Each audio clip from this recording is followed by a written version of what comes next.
Menteri Keuangan Sri Mulyani Indrawati membeberkan soal implementasi kebijakan kenaikan pajak pertambahan nilai atau PPN menjadi 12% mulai 1 Januari 2025. Sri Mulyani menyatakan pelaksanaan ketentuan kenaikan tarif PPN tersebut akan ditentukan oleh pemerintahan mendatang yang akan dipimpin oleh Prabowo Subianto.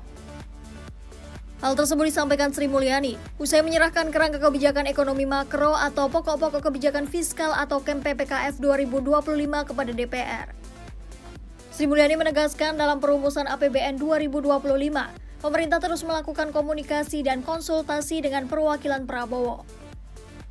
Penyusunan APBN pada periode transisi diharapkan dapat mengakomodasi berbagai program dan aspirasi yang disiapkan pemerintahan mendatang. Untuk mengenai PPN itu nanti kami serahkan kepada pemerintahan yang baru. Untuk hal yang lain yang tidak terkait dengan KEM PPKF saya tidak komentar. Kita terus berkomunikasi dengan tim maupun orang-orang yang ditunjuk oleh Pak Prabowo sehingga apa yang kita tuangkan akan bisa sedapat mungkin memasukkan seluruh aspirasi sehingga pemerintah baru programnya dan prioritas pembangunannya tetap bisa berjalan tanpa harus menunggu waktu. Dalam dokumen KEM PPKF memang tidak disebutkan secara eksplisit kalau pemerintah akan menaikkan tarif PPN menjadi 12% sebagai bagian dari arah kebijakan umum perpajakan 2025.